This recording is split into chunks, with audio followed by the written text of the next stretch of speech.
మార్గశిర మాస శుక్లపక్ష పౌర్ణమి తిథిని దత్త జయంతిగా పురాణాలు చెబుతున్నాయని పండితులు చెబుతున్నారు. 2023లో డిసెంబర్ 26న ఈ పర్వదినం వస్తుంది.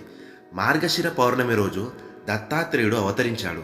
దీని వలన మార్గశిర మాసమంతా దత్తాత్రేయుని ఆరాధనలకు చాలా ప్రత్యేకత ఏర్పడిందని పండితులు తెలిపారు. దత్త జయంతి రోజు సూర్యోదయానికి పూర్వమే లేచి పూజా మందిరము ఇల్లు శుభ్రం చేయాలి. గడపకు పసుపు కుంకుమ, గుమ్మానికి తోరణాలు, పూజా మందిరంలో ముగ్గులతో ఇంటిని అలంకరించాలి.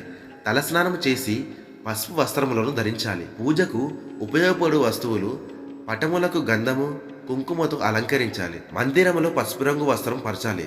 కలశముపై పసుపు రంగు వస్త్రము వేయాలి. దత్తాత్రేయుని నిల్చున్న ప్రతిమను పూజించాలి. పసుపుతో అక్షతలు తయారు చేసుకోవాలి.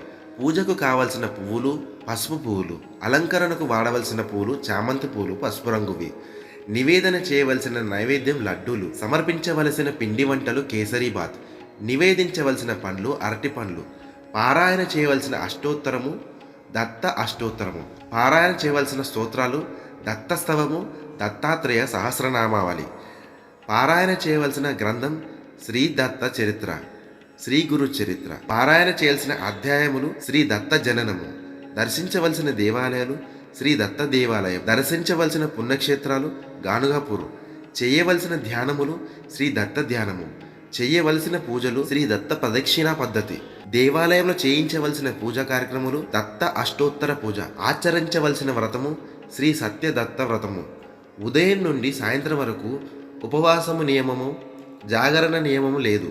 సేకరించవలసిన పుస్తకములు శ్రీ గురుచరిత్ర శ్రీ దత్తాత్రేయ నిత్య పూజ శ్రీ దత్త చరిత్ర. శ్రీ గురు చరిత్ర పుస్తకమును సన్నిహితులకు శుభాకాంక్షలు తెలుపుతూ అందజేయాలి. దీపారాధనకు వాడవలసిన నూనె నువ్వుల నూనె, ఆవునేతితో పంచహారతి వెలిగించాలి. పసుపు తోరణము ధరించాలి. 108 మార్లు ఓం ద్రాం దత్తాత్రేయ నమః అనే మంత్రమును జపించాలి. జపమునకు తులసిమాలను వాడాలి. మెడలో ధరించవలసిన మాల తులసిమాల అని పండితులు చెబుతున్నారు.